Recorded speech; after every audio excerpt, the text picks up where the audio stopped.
Ito po ang magiging topic natin for today. Vice ganda. Napikon kay Vice Sara. Matindi. Pati mga nakisawsaw na. Pangalawa, Garcia dapat imbestigahan ng Senado. Meron kang Meron kang problema, Garcia, ha? Yumaman ka rin ba? Kasabwat ka rin ba sa ghost projects? Discuss natin yan mamaya.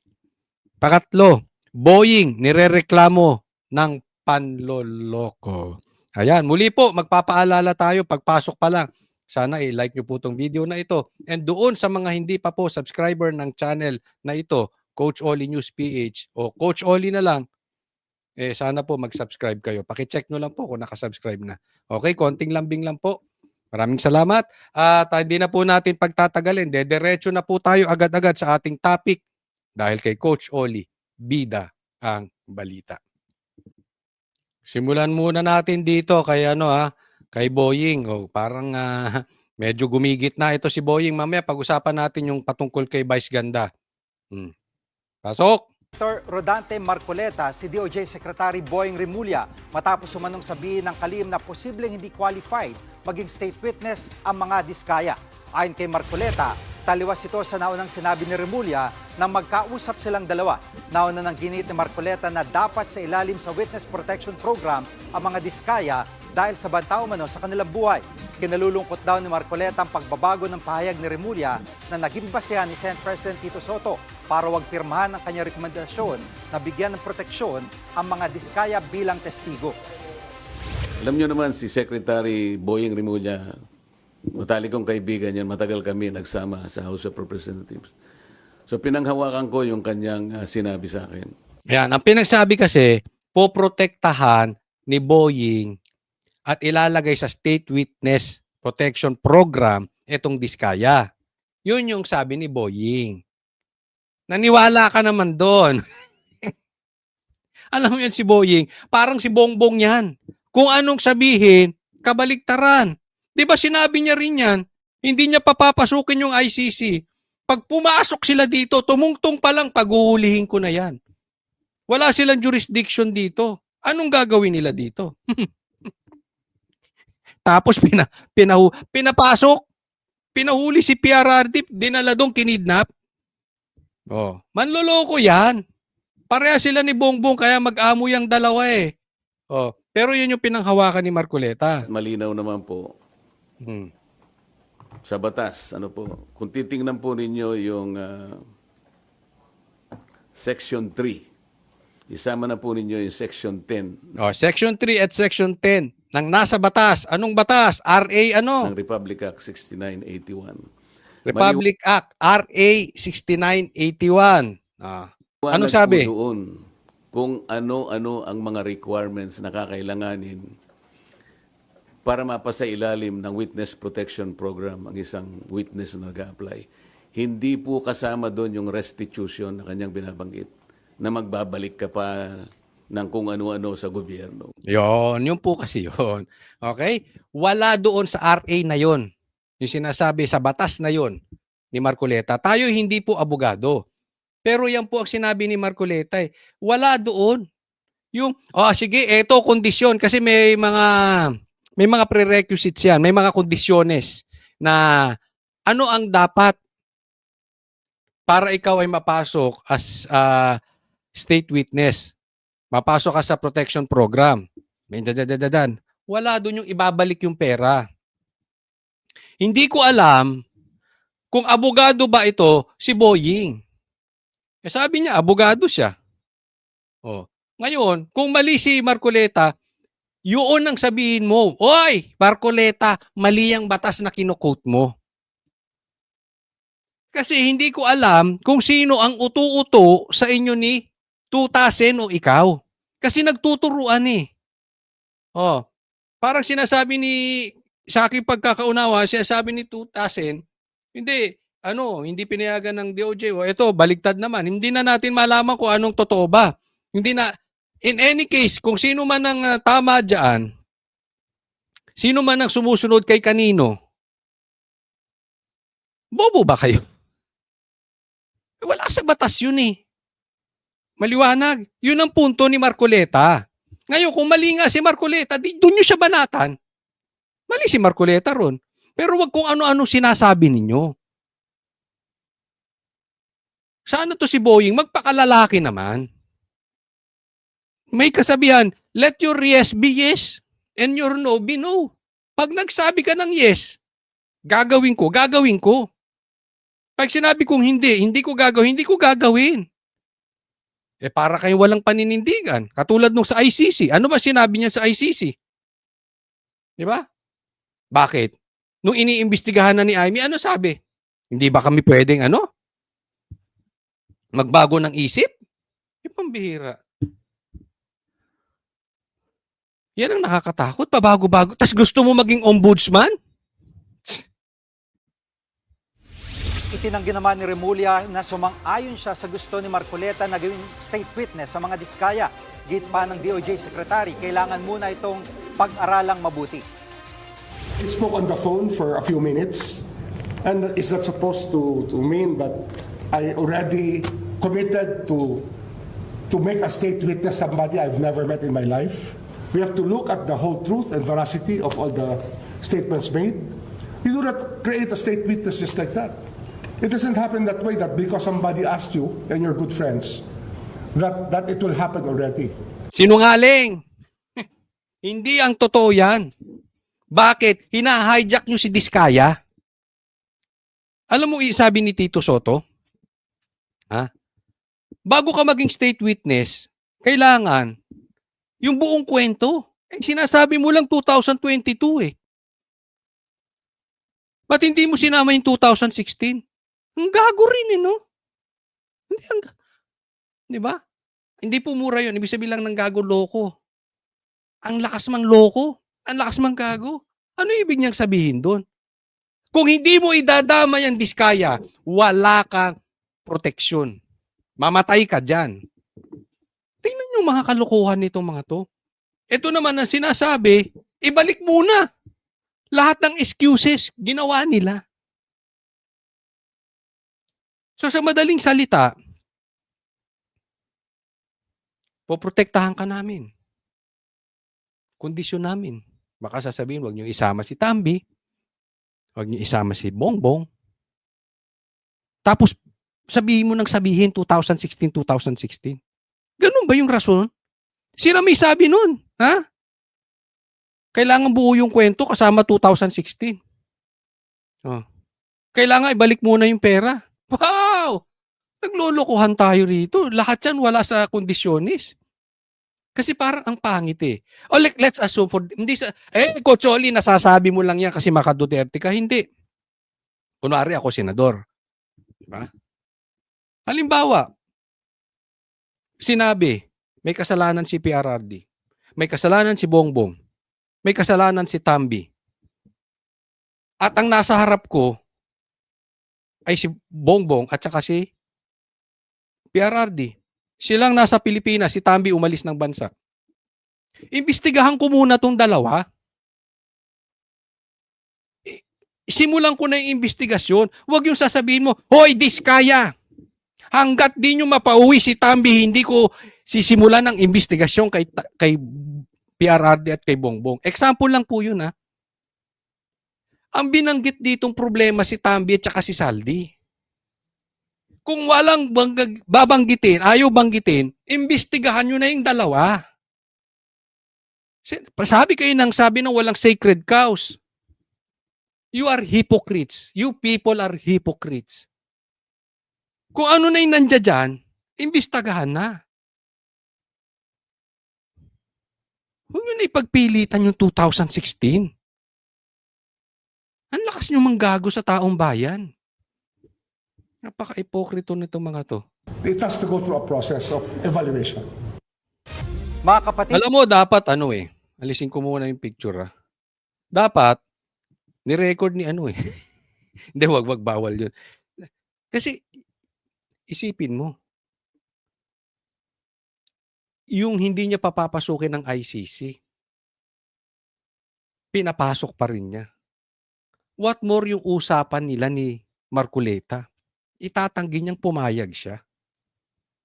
Walang ebidensya. Yung may ebidensya nga, binawi pa eh. Binawi pa niya ang pagkalalaki niya ron. Hindi niya pinanindigan. Yan pa kaya? Kaya nga sabi ko sa inyo, ito'y pinaiikot. Huwag nyo nang babanggitin that there are no sacred cows. In your part, kitang-kita na. Until imbistagahan si Tambi at si Saldi at si BBM, hindi ako maniniwala. Itinuturo na eh. Hindi ako maniniwalang walang sacred cow sa inyo. Naglolokohan tayo. Tapos ito si maguging ombudsman. Look at his credibility. Hello? Alam natin yung nangyari sa anak. Alam natin yung nangyari kay PR Hardy. Kaya nga buti dinimanda ulit ni Baste. Good yan. Good yan. Kasi magiging ombudsman pa ganyan.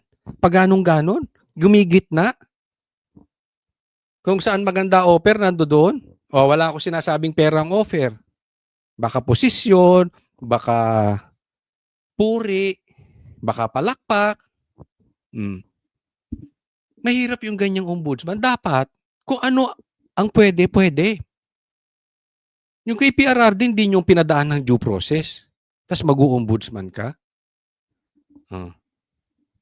Yung ngayon, pinangako mo, hindi mo magawa. Yung sa ICC, sinabi mo, hindi papasukin. Tapos, mag-ombudsman. Ay, nako. O, tingnan nyo po itong next. O, ito, pag-usapan natin. Vice Ganda, pikon ka ba? Napikon ka ba kay BP Sara? Sige. Pasok. Ang Vice Ganda at Vice President Sara sa 2028. Yan daw ang solusyon para maharang si VP Duterte sa pag-upo sa Malacanang Palace. Ayon sa award-winning director na si Lav Diaz, kailangan pop culture ang titibag sa Vice Presidente. Grabe, no? Kailangan tumakbo si Vice Ganda para matalo si BP Sara. At kailangan pop culture ang tatalo kay BP Sara. Grabe tong dilaw, no? Grabe tong mga pulahan. Grabe kayo. Hindi halata. Napaka-desperado ninyo. Alam nyo, nagsisimula pa lang ang panunungkulan ni Bongbong Marcos. Ito alam to, wag nyong itanggi. This is public knowledge. Hindi na kayo nagtrabaho. Ang target lang ninyo, wag manalo si BP Sara sa 2028. Tingnan mo yung preparation nila. Yung iba nagpe-prepare 3 years. Yung iba 2 years. Bago magkaroon ng presidential election ulit. Ito 6 years. Pagkaupo, binakbagan agad si Sara. Alam nila ganun kalakas. Pero ako natutuwa ako dito. Alam nyo kung bakit? This will make us strong. This will make us stronger and stronger and stronger daily. Mawakasan na ng tuluyan itong mga komunista, itong mga pinklawan at itong mga pulahan. Kasi lumabas yung totoong kulay.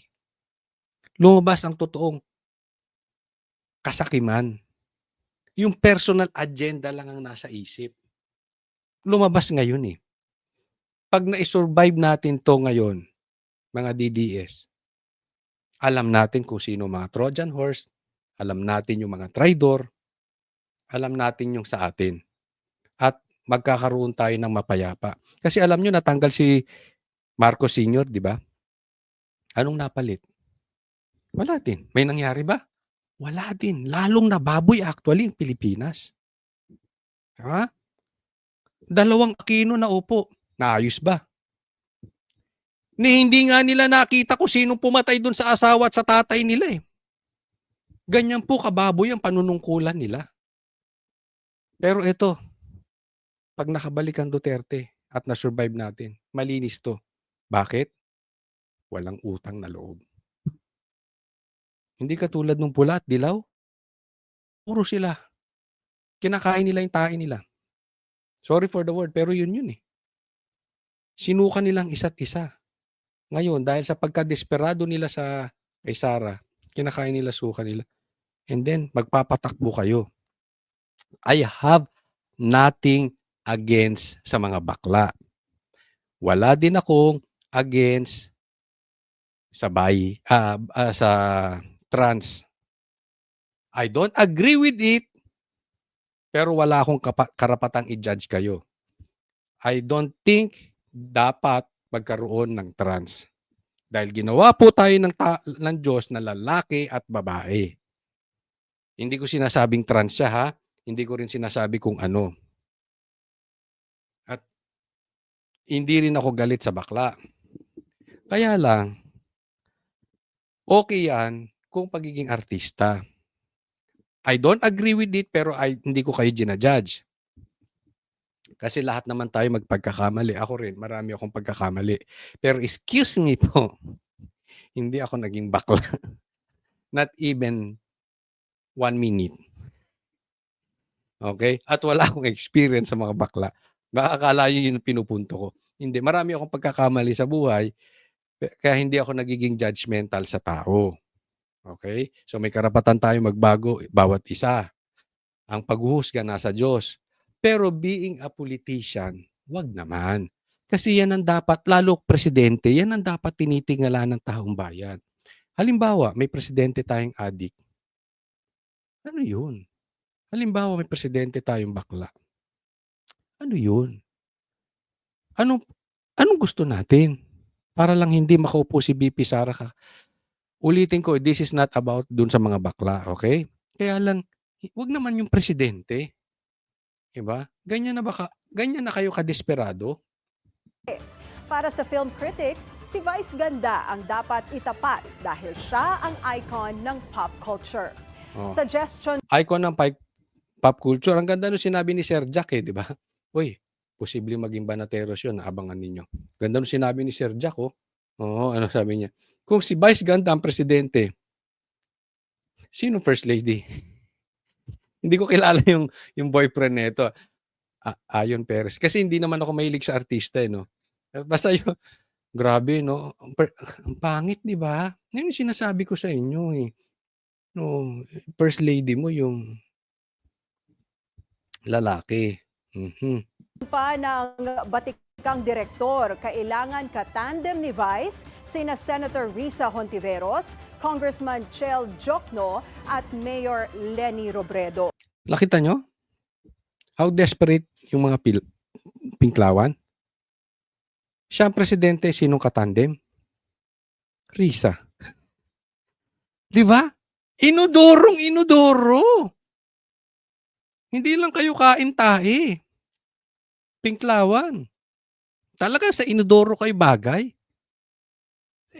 Look at this. Itatapat mo si Vice Ganda kay Sara. Tapos wala na kayong mapili kung hindi si Risa. Nakakatawa tong pinklawan, parang tanga. Or si Jokno.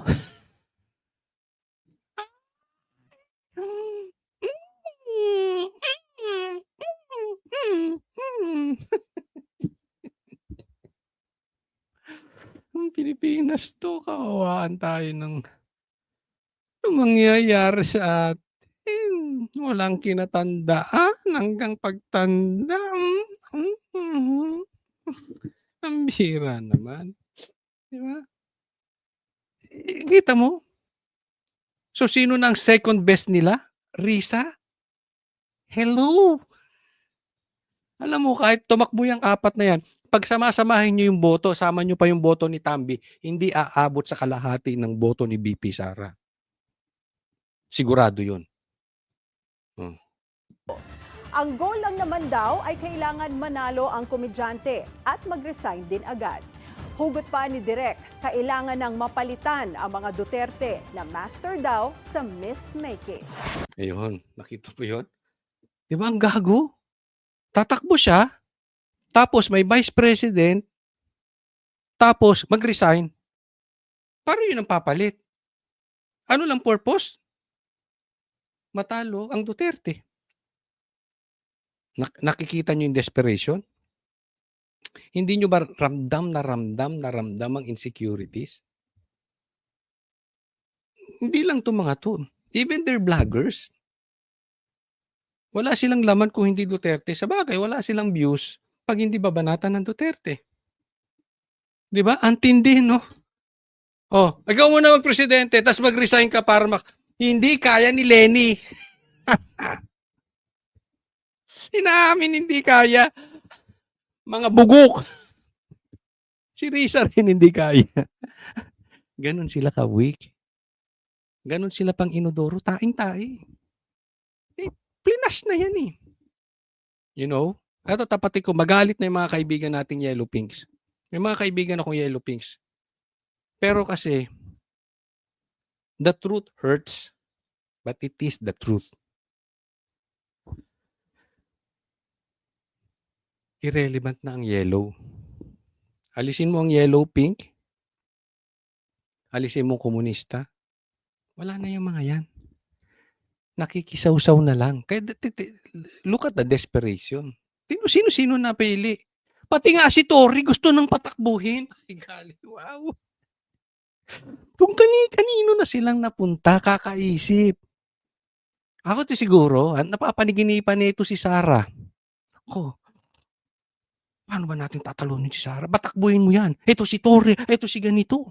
Patakbuhin nyo na rin si Boying, kalabanin si Sara. Si Trillanes, patakbuhin, kalabanin si Sara. Oh. You are desperate. One word for you guys. You people. You are pathetic. Ay, next po tayo. Ito, speaking of pathetic, speaking of desperate moves. Papasok bilang 64th party list ang Gabriela Women's Party ayon sa Commission on Elections. Kasunod ito ng anunsyo ng poll body na nagkaroon ng adjustment sa ipoproklamang party list mula sa midterm elections noong Mayo upang maabot ang tamang percentage na kinakailangan sa mababang kapulungan ng Kongreso. Si former Kabataan Party List Representative Sara Elago ang uupo bilang first nominee ng Gabriela. Ayon kay COMELEC Chairman George Irvin. Hoy, kung magrarally tayo, wag yung mga ganitong placard para tayong komunista. Hindi ko po sinasabing komunista sila, ha? Ulitin ko. Sabihin, red tagi. Pero ewan ko ba, bakit pag may mga placard na ganyan, nakokornihan ako, nababadoyan, mamaya nagsusunog. Wag tayo magsusunog doon, magmumukha tayong komunista. Susunog ng mga EPG. Pwe! George Erwin Garcia. Ito si Garcia, no? Ha? Ito! Ha? Kung merong Michael Jordan sa basketball sa NBA at may LeBron James, ito si Garcia. Ito magpapanalo. Ito winning shot. Ang pag-asa ninyo, wala kay Vice Ganda. Ha? Wala kay Torre. Wala kay Risa. Hindi niyang kaya talunin si Sara. Wala din kay Tambi. Wag na kayong magpakalayo-layo. Ang pag-asa nyo si Garcia. Ito, nagpapanalo ng talo at ang panalo, natatalo. Tingnan yung ginawa sa ano. Anong ginawa nito si Garcia sa Duterte Party List? 3 upuan, hindi pinaupo. Tapos yung Gabriela ipapasok. Yung Kulelat, panalo. Yung una o pangalawa, panguna ba o pangalawa Duterte Party List? Pinatalo. Si Abanteng talo, pinanalo. Kita nyo kalokohan na itong mga to? Yung panalo, pinatalo. So wag na kayo mag-isip-isip pa ng Vice Ganda, Torre. Makukurta lang ang utak ninyo. Alagaan yung mabuti si Garcia. If he is happy, you are happy. No, Sara. Okay? Alam mo, ito dapat imbestigahan sa Senado. Di ba? Kasi ito may anomalya din. Ha? Na-interview namin sa SMNI, meron tong di umanong parang natanggap or merong siyang nabanggit na nahuli siya na booking, no? Well, hindi po natin pinagbibintangan kung si Garcia po ay guilty o hindi guilty. Pero siguro ako lang kung may magbubukas na sa senador, alam naman natin dito bubuksan sa kamara, eh. Sa senador, kung mabubuksan nyo, pabuksan nyo SALN nito. Medyo kaduda-duda na, eh. Yung panalo natatalo, yung talo nananalo. Di ba? So, baka mamaya may ghost projects, may ghost na boto. Kaya di ba dinidemanda to, pinaiimbestigahan din to? Dinimanda, kung di ako nagkakamali, sinampahan na to ng kaso. No? Pero sana i-follow up. Kasi baka bago matapos, nakaupo na si VP Sara, wala nang kwenta. Kung pwedeng madaliin ng Senado, maimbestigahan na rin. Kasi, ba't gano'n ang nangyayari sa COMELEC?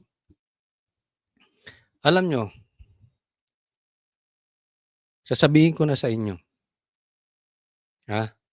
si VP Sara hindi na matatalo.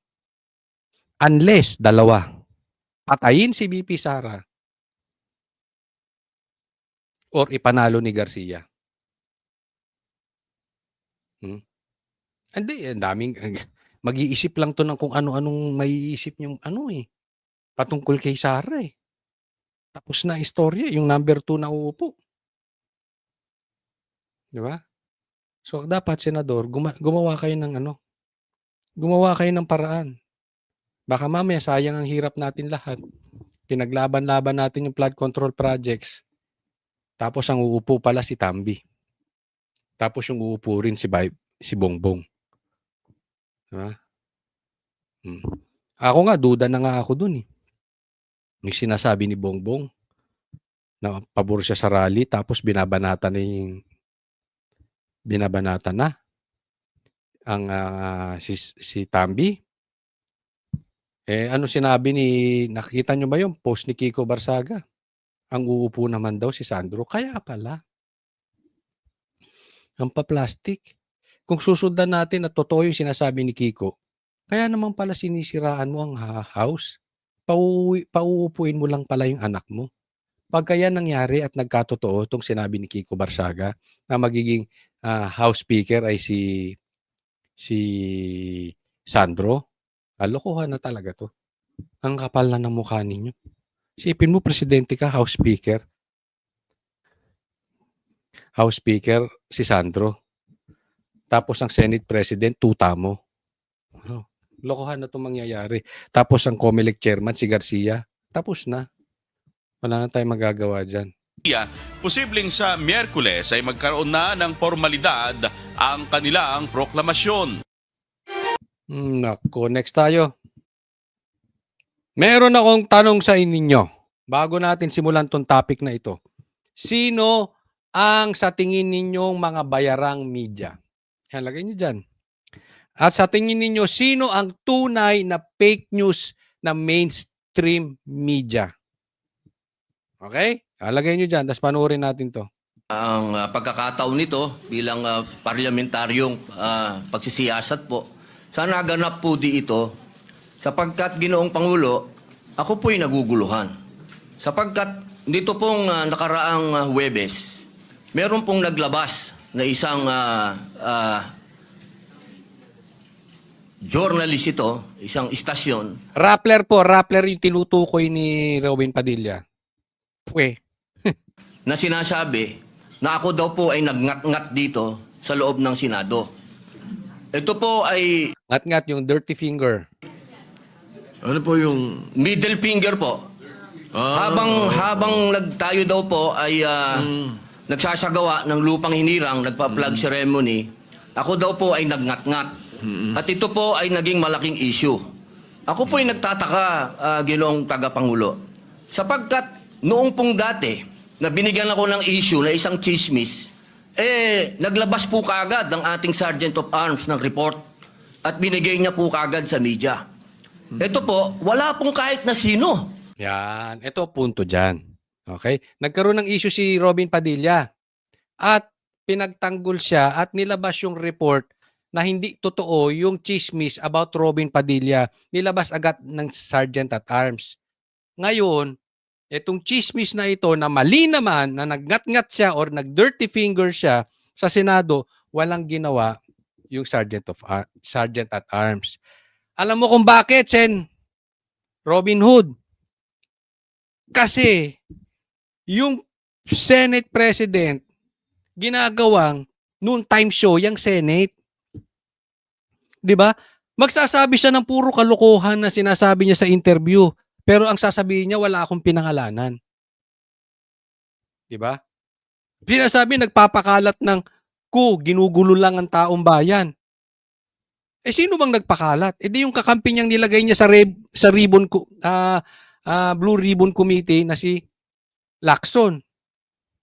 Tapos sasabihin wala kayong pinangalanan. Anong ibig kong sabihin? Gumagawa sila ng issue. Tapos pero hindi nila tutumbukin. Sa madaling salita, iwas pusoy. Pero lumalabas yung balita. Nagiging issue. Pero hindi tinumbok. So may nasisira. Ganyan ang ginawa sa tingin ko kay Robin. Hindi muna sila naglabas, kontrolado nila. Pasiraan muna si Robin. Bakit? Obviously, because he is a Duterte.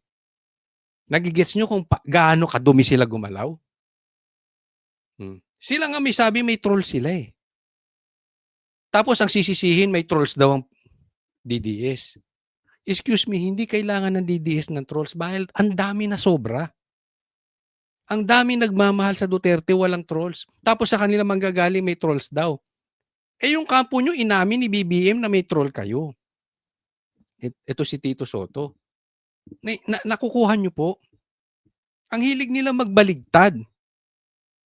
Pansinin nyo po yan. Sa mga susunod, bantayan nyo po dito kay 2000 ang hilig magbaligtad.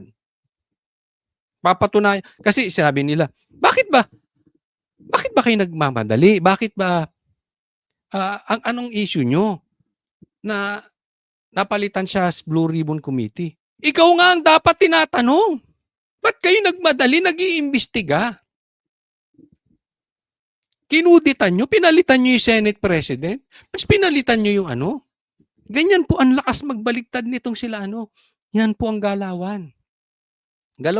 Galaw komunista. Hindi ko sinasabing komunista si Tito Soto ha. Pero ganyan po ang galaw ng komunista. Sila ang gagawa ng kalukuhan tapos magpapabiktim. Anong sabi nga ni ano diyan? Ni Cayetano? Oh, tanim chismis. Kung may tanim ebidensya na si Risa o may tanim witness na si Risa, yan, ito naman sila Tito Sen. Tanim chismis. Sisimulan nila, tapos ipapasa sa minority, tapos sasabihin walang pangalan, tapos hindi nila ginawa. Dapat sinimulan na ng Sergeant at Arms. Tama o tama-tama? Ang nagpapaliwanag na hindi ko po ginawa. Ang tanong ko po, meron po ba tayong tinititigan sa tinitingnan dito? Kasi napakabigat po ng akusasyon na ito sa harapan po ng ating bandila. Ako po'y magngangat-ngat. Yun. Diyan pa lang, papakita ko sa inyo kung bakit ganyan kapalpak ang Rappler. Kampi-kampi sila para siraan ng Duterte. At gusto ko pong ipaalam sa ating mga kasama, kung politika lang, handa po ako mag-resign. Pero pagka-religion ko po ang pinag-usapan, kahit sino sa inyo, kung ano gusto nyo, wala pong problema. May kita mo, patay kayo dyan. Hindi, wag nyo bibiruin ang religion ni Robin Padilla ha. Ako ay hindi po ako kaanib ng kanilang reliyon. Pero malaki po ang punto ni Robin Padilla. Hindi porket kasi hindi tayo kaanib ng kanilang reliyon. O kahit anong reliyon, dapat nirerespeto natin. I may disagree with them, pero hindi natin karapatan manghusga. Kasi alam mo, Sen, Robin, sinimulan niya ni Bongbong. Binaboy nila yung reliyon ng KOJC. Maaring hindi kayo kaanib, pero dapat hindi nyo dinidisrespect. Grabe yung ginawa talaga ni Torre, hindi ko makakalimutan yan. Tapos wala pang bayag para aminin. Itinangging naghukay, naghukay sila talaga. Binaboy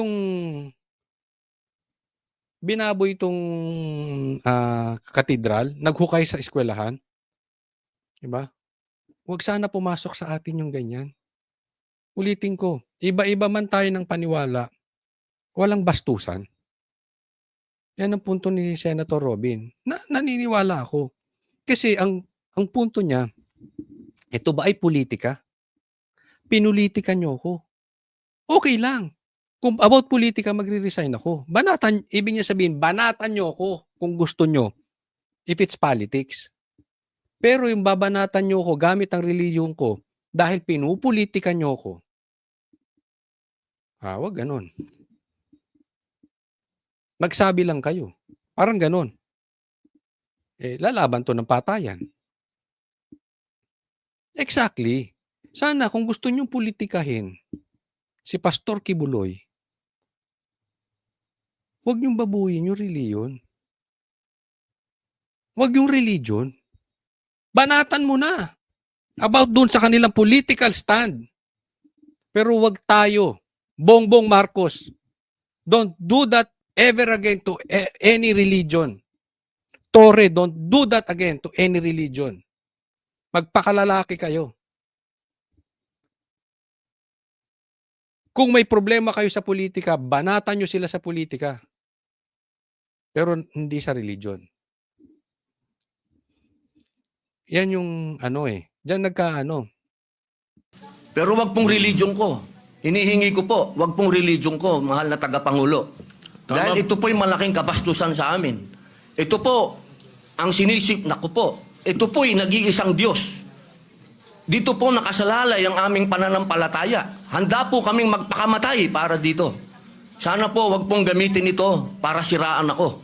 Dahil sinasabi ko po, mahal na tagapangulo, kung gusto niyo ako mag-resign, ngayon na, kung gusto ninyo. Wag niyo akong siraan.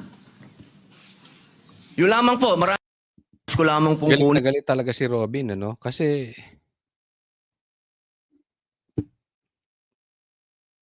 cheap shot talaga tong gobyerno na to. Cheap shot yung ginawa ng Rappler na yon. Kung gusto nyo, pwede ba, ako kahit sa mga vloggers may kausap nga akong vlogger, nandoon na sa kabilang kampo. Sabi ko, hindi dapat ganyan. Kung meron tayong problema sa political stand ng bawat isa, doon tayo sa issue, hindi sa personal. Ako masasabi ko dyan sa mga ganyan, grow up. Be a man. Kung politika ang problema nyo, sa politika kayo bumanat. Be matured. Grow up para kayong mga bata. Isa pa yung Rappler. Hindi nagkamali ang Rappler. Hindi sila nagkulang. In my opinion, hindi sila nagkulang sa research. Talagang ginamit nila yung sitwasyon. Kasi sino ba namang matinong tao o matinong senador na magngangat-ngat or magde-dirty finger habang kumakanta ng lupang hinirang? Wala namang matinong gagawa nun. And they know it. Ang nilabas pa nga na pictures, tingnan nyo yung nilabas na pictures ng Rappler. Sa bagay, tinanggal na nila. Blurred. Kasi sinisilip ko Blurred So talagang gusto nilang, ang term namin sa ganyan, paduda. Even the Senate, paduda. Kasi if may doubt, may maniniwala, merong hindi maniniwala. Pero at least nasiraan na natin. Hindi po nagkamali ang Rappler dyan. Talagang siniraan nila. Kaya lang pumalag si Robin. Yari sila sa Muslim. Di ba? Hindi. Meron bang gagawa nun? I don't think kahit ganun kasama si Saldico at saka si Tambi, hindi nila gagawin yun. Bata? Grade 2? May dirty finger habang naglulupang hinirang? Wala naman natang matinong gagawa nun na politiko. Di ba? Huwag na kayo mag-excuse, hindi kayo nagkamali. Ito maging lesson sa atin. Huwag kayong talunan, ha? Kayong mga desperado sa Duterte. Pati kayong mga vloggers, huwag kayong pumunta sa personal. Kayo din mga politiko, huwag kayong pumunta sa religion. Napaka-desperado niyong mga ipokrito. Next topic po tayo. The investigation of the ICI. Naniniwala ka ba dyan? Kahit pinsan ko, kahit kapatid ko, abangan na lang natin, hindi ko Tingnan mo, pati si Amy walang tiwala sa kapatid. Di ba? Tinatanong hindi kahit ba ipinsan niya si Saldi, hindi ma-spared at walang sacred cows, walang papanigan. Yun ang punto ng tanong. Wala. Si Amy. In short, wala siyang tiwala sa kapatid niya. Kasi lokohan yung investigasyon. Kung hindi talaga maituturo si Bongbong at saka si Tambi, wala ding kwenta yung investigasyong yan. sure.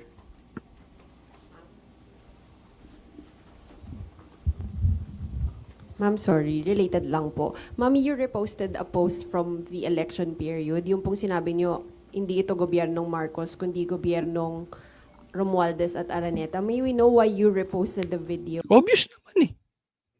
Gustong-gusto ng patanggal ni Bongbong si Tambi.